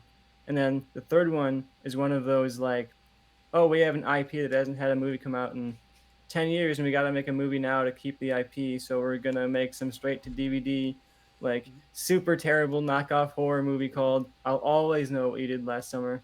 And yeah, average score of like 1.3. Very much the low tier of horror. So I have some fun with the low tier of horror. So you can have a ride from some of the higher tier of horror down to the bottom, all in 3 movie span, and they're on HBO Max. So 90s nostalgia, but you also have some nice camps, some good kills, a lot of fun for the Halloween season. I was gonna bring up while we are talking about Paramount Plus. I looked it up, and Karate Kid Part 1, 2, and 3 are all on Paramount Plus. So Oh, perfect. I'll have to watch them on there. Get some use of Paramount Plus. surprised Netflix didn't fork over a bunch of money to have the rights to all of them indefinitely, but it is what it is. Some of Yeah, the that is contracts may interesting. have been old, so basically, maybe once all of their withstanding contracts are up, then maybe Netflix will just pay for to have Karate Kid 1, 2, and 3 indefinitely. But it's not my problem as long as you can access them. You know, if you don't have Paramount Plus, just sign up for the free trial. If you want to watch Cobra Kai essentially and you don't have Paramount Plus, just sign up for the free trial. Watch Karate Kid 1, 2, and 3, and then And Ink Masters. and Ink Master, and then start Cobra Kai. And with that, let's move on to the show I've been waiting to talk about and been pushing off, and that is Hard Knocks. I think we talked about the first couple episodes, but then we had a lot to talk about, and I'm like, hey, we'll just wait and do a season wrap up. 5 episodes covering my favorite sports team of all time, the Detroit Lions, and second year head coach Dan Campbell with quarterback who's been in the league for a little bit. Started off with the Rams. Now he's with the Lions, but he wasn't really featured on the show. Hard Knocks isn't about that. I saw a lot of Lions fans who apparently don't watch Hard Knocks complaining, like, oh, why aren't we talking about TJ Hawkinson? Why aren't we talking about these star players? Because that's not what Hard Knocks is. Hard Knocks is about these late round draft picks and bubble guys who may or may not make the team. Covered guys like Malcolm Rodriguez, who was a 6th round draft pick out of Oklahoma State, and definitely a character. And he ended up starting for the Lions week 1 and was our highest graded defensive player Wow. week 1 against the Eagles. So that's great. You know, followed Aiden Hutchinson, 2nd round pick out of Michigan, who definitely had definitely a character. Very memorable moment when he danced to Billie Jean. But Tristan, you're not really an NFL fan. You've never seen Hard Knocks. You don't care about the Detroit Lions. I want your unbiased, unfiltered thoughts about Hard Knocks training camp with the Detroit Lions. Yeah, I have no connection to football. There's a one or two sports I enjoy, but football is not one of them, but I still connected to this. And I think you mentioned that they don't talk about like the stars of the team, and I think that is what helped me connect to this a lot more because it wasn't like all these people who are at, like the top of success are is talking about how good they are. It was like people who are just barely making it onto this team who want to be able to show that like their lifelong struggle of being an athlete wasn't all for naught. And these are people who are nervous that they're going to be the ones who get this far and then ultimately it doesn't really amount to anything. And then in a couple of years, they're like stuck teaching gym somewhere or whatever. And Yeah. I think those are really aspirational stories where it's like, this is my chance to make my life worth something. Yeah, like the joke is always like, well, like it's the cut day where they have to go from 83 to 50 or 80 to or sorry, 80 to 53 is, well, tomorrow 53 of these guys are going to be on NFL teams. The other 27 are going to be selling insurance. And like that's kind of the reality is like a lot of these guys and some of these like I follow um certain guys I know, not from real life, just like following on the internet. Like they have to go and once they're cut, live their lives as regular civilians, but also keep their bags packed because at any moment within the next year or two, an NFL team could have an injury or something, or maybe a guy that they thought was going to pan out didn't pan out, and they call and they say, "Hey, we want you to come work out for us, and we want to potentially have you work on our team." And we saw that, but a little bit with some of the other guys at the end of the season, like Khalil Pimpleton, a guy I knew. He went to the same college I did. He was a few years after me, but I saw him play really well in college. He kind of struggled in the preseason game with the Lions, had a couple of drop touchdown passes, and didn't make the Lions practice squad. You only get about 12 practice squad guys, but he made it onto the New York Giants practice squad. So it didn't work out with the one team, but it worked out with another, and he's moving, he's rolling, and maybe he'll get to make a 53-man roster somewhere. But and then other guys that we followed a little bit in the season, like Easy, was just, hey, he's only been playing football about half as long as everyone else. He's still raw. He still needs to develop. He just has all of the he has all of the physical traits you'd want. So if we can develop him, he could be a great player. And he stayed on the Detroit Lions practice squad. He got cut from the team, but ultimately made the practice squad. And I think that's a great thing. And we saw one of my favorite things is seeing Dan Campbell as a coach. He's kind of everything you want from definitely a passionate, loud guy, and I think I enjoyed. Like he's like the caricature of what you would think a football coach is, but if you look at a lot of NFL coaches, they're not really like that. So definitely curious and interesting to see. It's kind of one of those things I'm gonna miss next off season because I'm not gonna have hard knock or next like training camp. I'm not gonna have hard knocks to watch the Lions to know how they're doing. Yeah, I'm curious to see how they end up doing this season. I know they had their first game and they didn't win, if I'm looking correctly. Yeah, they lost, but they lost to the Eagles by 3, 38 to 35. Their offense scored the third most points this Sunday in the whole NFL. And last year they played the Eagles and they lost 44-6. So they're making improvements. The Eagles quarterback said this is not the same team we played last year. So definitely making some strong improvements from last season. Yeah, you can definitely see that even as an outside observer. I think you can tell that like being on this show, I'm sure helps like inspire the team a little bit. Whether it's not going to like turn them into Super Bowl champions, but it's like they're going to have a bit more pressure on themselves. They're going to be like, okay, here's the cameras are rolling now. We got to really like make this worth it. And yeah, it'll be cool to see them if they do get a couple of wins out of there. And yeah, a close game against the Eagles. I don't know football, but I know well enough to know that's a good game. Yeah, so one thing too, I don't know how much it affects the players, and one thing it did affect is the fans because they had their first sellout crowd in over 2 years, and also friend of the show Johnny, his uncle is a season ticket holder, has been a season ticket holder for 20 years, and says in his entire time going to the Lions games, he's never heard the stadium as loud as it was this last Sunday. So Wow. definitely, if the fans can keep that loudness, keep that intensity rolling, and the can help the. I mean, the Eagles got 3 delay of game penalties because they couldn't hear anything, uh, because the crowd was so loud. So if they can keep that loud, keep that, it can maybe help the Lions win a couple games here throughout the season. Yeah, I mean, fan passion is such an important part of this kind of a thing, and when your fans are that passionate and that loud, that's gotta be powerful. You're out there on the field, and it's like the work is really paying off. And now it's like you've seen them. It's a little tiny, tiny fraction of that work on the screen in Hard Knocks, and like you think about this, like the first 20 years of their lives or however long it was of working towards this goal too. Now they get to go walk in the field and have a huge crowd just uproariously scream for them. That's pretty awesome. So November 9th, I don't know if you noticed, but we're getting the premiere or the second season because they've done the show for almost 20 years now. And last year they followed the Indianapolis Colts during the regular season, but it kind of the last half of the season. And this year they're going to be following the Arizona Cardinals, a franchise who for the last 4 or 5 years has known for being about mid-season, being about 8-0, 9-0, and then finishing the season with about a like 10-6 record. So I'm curious if you have any interest in watching the in-season Hard Knocks with the Arizona Cardinals.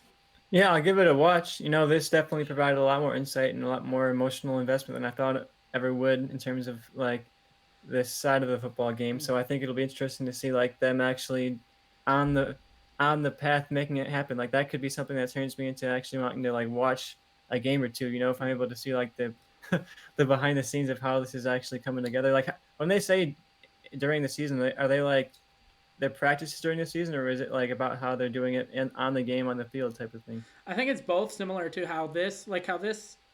I didn't watch the Colts last year to be honest, but I think from what I've heard and everything, it's similar to this where you watch like the first half of the episode is their practice, and then the last half or last third of the episode is the game. Mm-hmm.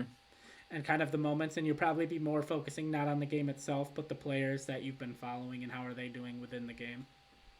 Yeah, I'll definitely be checking that out. And I have family in Phoenix, so nice personal connection there.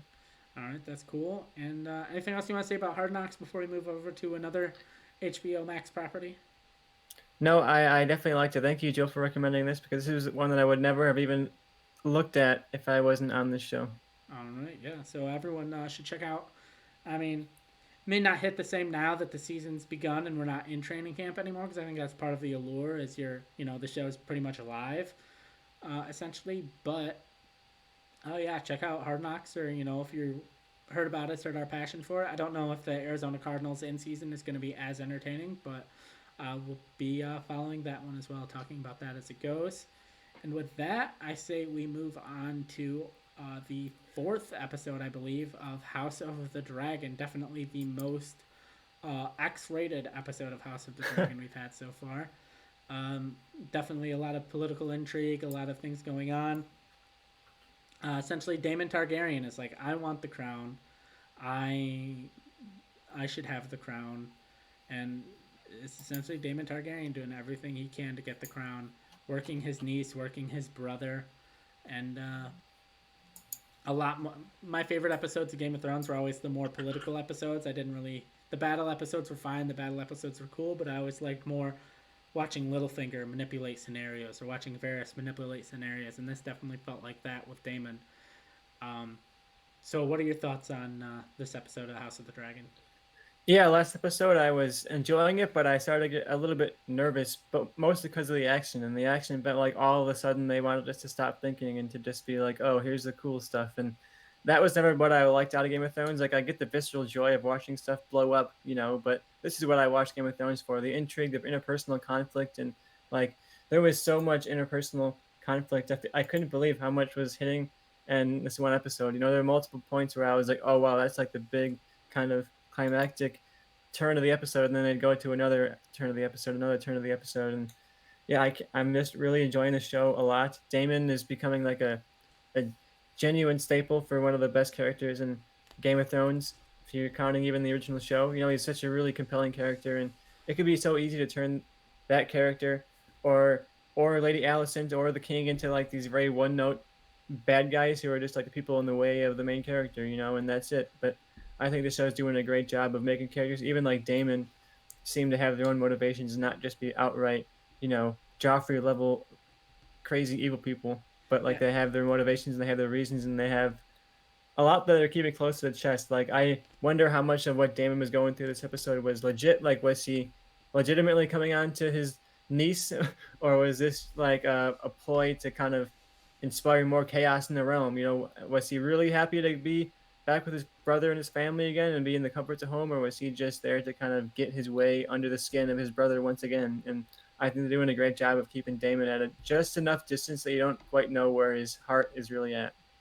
Yeah, I definitely feel like Yeah, like for me, Damon almost feels like a great combination of Littlefinger and Jamie Lannister. In a way, Hmm. he has like a lot of the prowess of both of them. But I kind of feel like this was his plan before he even arrived in King's Landing. Like this was what he wanted to do. He wanted to very much have himself be a rise in the eyes of the people. Yeah, I think he loves being a thorn in the side of the king a little bit too. You know, he likes to be that little agent of chaos that comes in and can't help but blowing things up a little bit. You know, when he does. You know, and he has uh, a lot of plays this episode. I can't wait to see how it plays out. I mean, even when you know how it plays out, you don't know the general beats of this. Like I mentioned last week, I think it was that Renaria and Kristen Cole's relationship and whether or not that like was a sexual one or not, that was kind of something that was up for debate in the books and something that was never quite fully concluded. And then this episode goes and it says, yeah, they actually did go fully through with it. Kristen Cole and Renaria and Damon, she did not, you know, so I think that's an interesting. But would she have? You know, that's the Mm, kind of questions I was asking as I was watching this. Like, yeah. did she really want Damon, or was she just like a teen girl acting out rebelliously, doing the thing that she knows she shouldn't be doing? I really liking both of these characters and like the complexity of that relationship. You know, Renera has all of these people lined up wanting to suit her, and she's just like laughing them off and not taking him seriously at all. She even says to Damon, like, "I want to be in solitude. I'm not looking for a partner." And yet, when she tries to follow through with Kristen or follow through with Damon in her actual interpersonal relationship, she's struggling despite having like all of these men waiting for her. So it's a really cool relationship and a cool turn to the character. I'm really liking this episode, and yeah, things really started on fire, especially towards the end. So it seems like we're at a point where there's no returning for some of these characters. You know, Yeah, Damon can't come back next week and be like, "Sorry," you know. yeah, they definitely. Yeah, characters I think are definitely showing their true colors as far as like villain or hero. Yeah, and I really enjoy that scene where Alicent is sitting down with Renaria, and they have that heart to heart where she's like, "How mad is he?" And she says, "You know, I want to be your friend still. I miss you being around." And Alicent has that line of like, "Oh, I still want to be the Lady Alicent I once was, but now when anybody sees me, they just see the Queen." And I really like that conversation because it feels to me like after this episode, it might be like the last pleasant and peaceful conversation that we see between these two characters who were once really, really good friends. And now it seems like, you know, Alicent's father has been banished from King's Landing, and mostly due to the acts of Renaria. And Renaria lied to Alicent about her relationship with Damon slightly. And I think, yeah, that relationship that was once so close and so friendly has now been soured forever. And Yeah, that's really sad to see. yeah, definitely friends to enemies arc for them, which it is what it is. I'm curious to see how much of it was deployed. Like, was the plan all along, or like when? I'm curious, was there ever a plan to remove Otto Hightower from his position as Hand of the King, or was that just a result of everything that happened? It's one of those things. I'm curious if that was somebody's plan, or if that was just something that happened as a result of other things. Yeah, I'm excited about seeing that play out too. Yeah, because everyone has their kind of plans going and weaving around. You know, Hightower has their own plan. In general, Alicent has her own plan. The king has his own ideas. Daemon has his own ideas. Rhaenyra, of course, has her own ideas, and it's you're seeing all of those kind of thrown into the pool, and then it's like, okay, what's going to come out of this, you know? And I love seeing that because we now see we get a really good picture of like what everybody kind of wants. This whole cast of characters, they spent these first four episodes really laying the groundwork of what they're going for and what their goals are. So now that we've actually gotten to like the Dance of Dragons is coming, you know, I think it's going to be way more satisfying to see these people start to clash because we spent so much time seeing them together and seeing their relationships when they're kind of at their prime. It's going to be something that I think really hits when this war begins to explode for everyone. Yeah, definitely. All right. Anything else you want to say about House of Dragon before we I have a start? couple of questions for Yeah. you, as we will do every week. My question for you here is: we once again got a mention of the prophecy of the prince that was promised. Renaria has that dagger, the ancient dagger that even beyond Aegon the Conqueror ancient Targaryen dagger, and it has the Prince that was promised prophecy like hidden on there in like this heat revealing Lord of the Rings style thing, and it once again makes me want to question how prominent do you think that this prophecy is going to be within the plot of this show? Because it feels like they were just, oh, remember this dagger? Let's like stop the plot for like half a second to like remind you guys of the dagger and the prophecy, and then go back to what we were talking about before. So I wonder if this is going to be a prominent thing that comes up more and more as the show goes along. Yeah, it's one of those things where it's like I feel like it's going to be prominent, but also it leads to Game of Thrones. But in Game of Thrones, that whole aspect doesn't really pay off. So maybe it's going to be a twist and reveal that the prince that was promised will be revealed in this show, and like the prophecy that follows was all bullshit. Like it was all just like a ploy for some reason. We'll see that it was a ploy, and the whole like Jon Snow of it all wasn't real. Like it didn't matter. Like it already all happened. If that makes sense. Yeah, I'm curious if that's how they'll go with it because I do think they're going a direction where they want to kind of retcon that prophecy into actually paying off in some way. Because, yeah, that was one of the most prominent things, to be honest, about the Game of Thrones final season that I think left people with a sour taste in their mouths is that the show spent a lot of time on these prophecies, a lot of time on this buildup and this foreshadowing and these ancient things and the long nights and all that, and then it didn't end up actually mattering all of that much in the end. So I think if they can go back in here and retcon that into being fulfilling in some way, that could be a really, really satisfying Yeah. move for the show. Yeah. Definitely. Anything else you wanted to bring up? Yeah, my next question for you is Damon got banished from King's Landing once again. He was told to go back to his bronze bits once again, but is he going to? Joe, last time he was kicked out, he went right to Dragonstone and he went right to Corlys and betrayed the king. So do you think he is going to do what he's told, or do you think he has any other?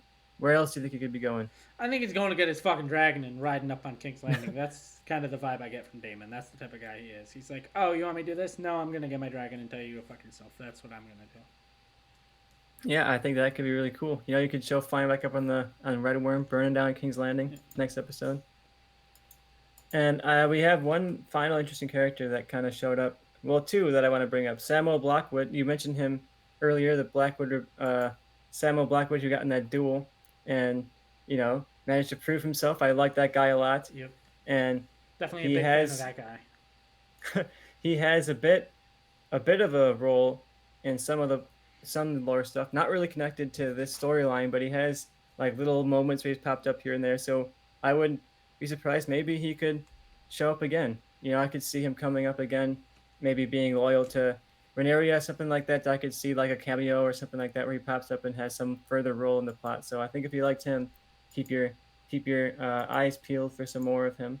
But the last character I'd keep your eyes on here is Mysteria, who is the wife of Daemon in the second episode, and the one that he said was pregnant. He brought her that dragon, and then it was all kind of a ruse. And we see here this episode again. She's the one who is kind of nursing Daemon, and has a little bit of like a whisper network of her own. It seems, she's paying like a couple of little kids. Someone calls her White Worm, like she delivers messages in a similar way to like Littlefinger or Varys. Mm-hmm. So I'm really curious to see how they build up that character. I think it's a really, really cool role too. Like in a series where women are not often given like roles of power and prominence. I think it'll be very cool to see someone who was quote unquote a common whore, and then they go from someone living on the streets to being like a master of whispers and working behind the scenes. I think that'll be a cool character to follow. I'm really curious to see what they do with that character. Yeah, same. It definitely seems something that could go somewhere interesting. I'm definitely interested in watching that. And Joe, are you a black or are you a red? How are you feeling? Are you a green or are you a black? I'm black. All right, I like that answer. I'm still sticking with the greens for while I can, but we'll see how it goes. We'll see how it goes over the next couple of weeks. Do we get our time jump next week, Joe? Yes or no? No. So I think the next time on, it's still Millie Alcock as Rhaenyra. All right, I'm really looking forward to it, though. Yeah, this has been a great show so far, and really doing a great job adapting, and I'm having a blast with it. And it's cool to see people back into the Game of Thrones hype again, Everyone talking about it, tweeting about it. It's like, as soon as that show airs, it's like people are on YouTube making videos, people are tweeting constantly. It's really fun to have like an event of television, where everyone kind of gathers together to watch it. rather than just like a thing that you drop the whole season at once and it's like you get to it when you get to it. This feels like an event that you got to watch at 8 o'clock Yeah. when it drops. Yeah. All right. So I think that kind of wraps up our HBO discussion. We got Lost as Spooky season 2 coming up on HBO Max. I Oh, have no idea what that's that is. right. I really like the first season of Lost of Spookies. It's about these like these friends. They're all Mexican, and it's like a half Spanish, half English type of series, and they play people who are hunting down like ghosts. They're like Mm-hmm. ghost hunters. It's a very much a comedy about these kind of dopey people who have no real experience with this kind of stuff, and are just like everyday uh, friends who kind of love horror, and they turn it into like a successful business where they're kind of well, they're not actual ghost hunters. They're like fake ghost hunters. Okay. They fake ghost situations and then go in there and like the hunt the fake ghosts. So it's a fun comedy where they're like fake Ghostbusters. So if you like Ghostbusters, you like kind of like this supernatural comedy, I think you'd have a really good time with it. And the second season comes out September 6th. And yeah, I wanted to highlight this because it didn't really get much attention when the first season dropped in 2019. So I want to hope that people will watch season 2 because it's a really, really fun premise. All right. Yeah, definitely might check that out. So with that, I think that brings us to our last chance section. I don't know if you have anything you want to say as the last chance, but I noticed I Big Trouble. forgot to do one. Way to go, Tristan. But I have one. So I saw that Big Trouble in Little China movie of mine. It's a John Carpenter directed, Kurt Russell starring, kind of comedy action movie. Is leaving Hulu the last week of September. So if you got Hulu and you've never seen Big Trouble in Little China, I definitely recommend checking it out, especially if you're a Guardians of the Galaxy fan, because Chris Pratt's character of Star-Lord was very heavily inspired by Kurt Russell's character in that movie. That's why they hired Kurt Russell to play Ego, Star-Lord's father. So Yeah, I like Big Trouble in Little China. Iconic Kurt Russell performance. Iconic John Carpenter. You get that Carpenter world, that Carpenter weirdness. yep. All right. So I recommend for Hulu, leaving at the end of the month is Napoleon Dynamite. I could put Pretty that football nostalgic over for the me. mountains. Very quotable. Really, really hilarious lead performance too. A great early 2000s comedy about this extremely, extremely dorky high school student named Napoleon and his friend Pedro, who decides to run for class president. I'm sure you've seen the Vote for Pedro shirts. They were, all over my high school back when this movie was really popular, and very, very funny, hilarious. John Heater is the main actor here. I haven't seen him really do anything after this, but this was his big role, his star maker performance, and that was that. You've never But watched the comedic classics Benchwarmers and Blades of Glory? I did see those. Those came out pretty much because he was good in this. But yeah, this is very, very funny. The guy's extremely awkward, and both of them are really awkward, Pedro and Napoleon. So if you like those kind of like adorkable mumblecore kind of comedies, this kind of set that up. This was a very prominent comedy that set the stage for that mumblecore comedy scene. All right. With that, we covered our last chance, and I think that brings us to uh, who won the week and we'll finish off with our MVP. And for me, I'll go first. I think the winner of the week is probably the people that just gave us the most. It's hard for me when it's like Hard Knocks is great, it wrapped up, but it wasn't like that finale of Hard Knocks wasn't like above and beyond amazing. This episode of House of the Dragon wasn't above and beyond amazing. Like none of these things I watched were like above and beyond amazing. And the content we got wasn't even. Oh, we did get a lot of drops this week. They did get Obi-Wan Kenobi documentary. If you're a fan of Star Wars, if you like the Obi-Wan Kenobi show, check that out. If you didn't watch the show, don't watch the documentary. Or if you watch the show but you really don't care about how shows are made, don't really need to watch the documentary. But we got the Obi-Wan Kenobi documentary. We got Thor: Love and Thunder drop, plus the Thor: Love and Thunder documentary. We got a crap ton of trailers from D23. So for me, I think the vote, in my opinion, of who won the week is Disney Plus. Yeah, I agree with you. I think a lot of the vote is not just on who had the best stuff, but it's also on like who had your mind share for the week, And I couldn't stop thinking about D23 and Disney Plus, and even thinking about stuff that didn't actually end up being revealed. Like a Fantastic Forecast and things like that. But yeah, I think we were all talking about Disney Plus, and then they also revealed a lot of trailers that actually looked pretty good. And also some surprises. Werewolf by Night, people were not really even really thinking about that at all, and then it came out and was a huge, cool trailer. And I think that's what makes these big events so cool is that they can have stuff that otherwise was not on your radar, and then you're like, oh wow, I gotta watch that. I wish I could watch that right now. So Disney has it for me this week. All right, we agree on that, and that brings us to our MVP. And like I said early in the show, the winner, our MVP is essentially the single person that we thought was the most valuable player this week in streaming. It could be a character, could be an actor, could be maybe someone that works behind the scenes, like a director. They direct the hell out of an episode. Like if we were doing this show back when Game of Thrones was out, some of those battle scene episodes, I think maybe we would have gave MVP to some of those directors. But for me, I kind of got it narrowed down to three on my list. I have a real person, an actor, and a character. And so my character I chose I have Samuel Blackwood from House of the Dragon. He was in 30 seconds, crushed all 30 of those seconds, just knocked them completely out of the park. Showed up. He got called like a little punk. This little kid wants to marry the queen, blah blah blah, and this guy was talking a lot of crap to him.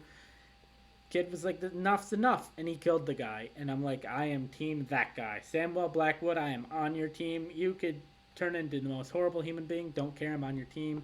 I also chose Millie Alcock. She plays Rhaenyra Targaryen in House of the Dragon. She didn't have a lot of words to say.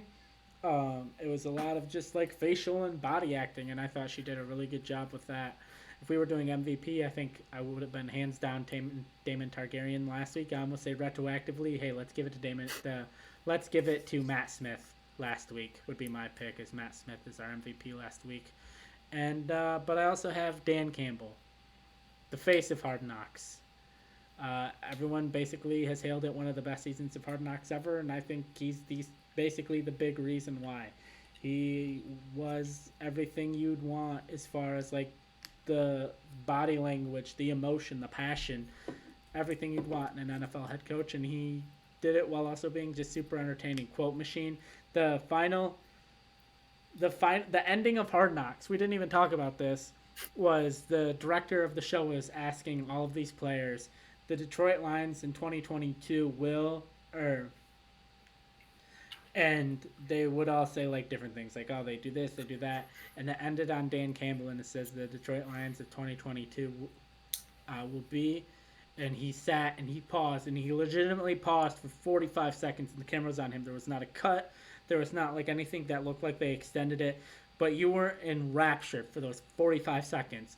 And as a fan of this team, I think part of him wanted to say we'll win the division, we'll win a playoff game, we'll do this, that, and the third, but he knew in his heart that if they failed, then he would just look like a complete moron. So he just kind of settled back in his chair, and he just said the Detroit Lions in 2022 will be the team that can and will. And I was like, God damn right they will. And I don't even know what you're talking about, but they fucking will, man. And so for me, I think I'm biased in this pick, but I'm going to say my vote goes for Dan Campbell as our winner of the week of September 12th. Yeah, I think that's definitely a good pick. I also had him on my list, and I had him before I even saw your list. And the fact that I'm not a sports person at all, and I still thought, you know what, this guy, not only did he clear Hard Knocks in the recent weeks, but he led his team to a narrow loss, but a very strong performance. And I think that is a good sign up for the MVP. Some of my runners up here, I had the editor of the Werewolf by Night trailer, because I think whoever that editor is, That's a solid. Really... That's a solid pick as far as like that's the thing. It may not be someone who's all up in your face. It may be something obscure like that. Like, hey, our MVP is the person who edited Werewolf by Night. Like, that's a really good pick.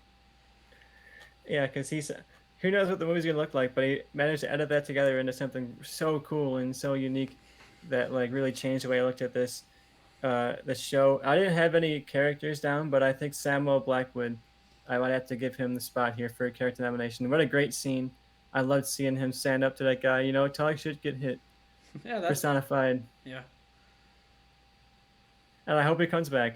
Me But too. yeah, my vote also goes for Dan Campbell. Your passion turned me a little bit. I was gonna make a fight for the Werewolf by Night editor, but you know what? Your passion for the Campbell, I was like, you know what?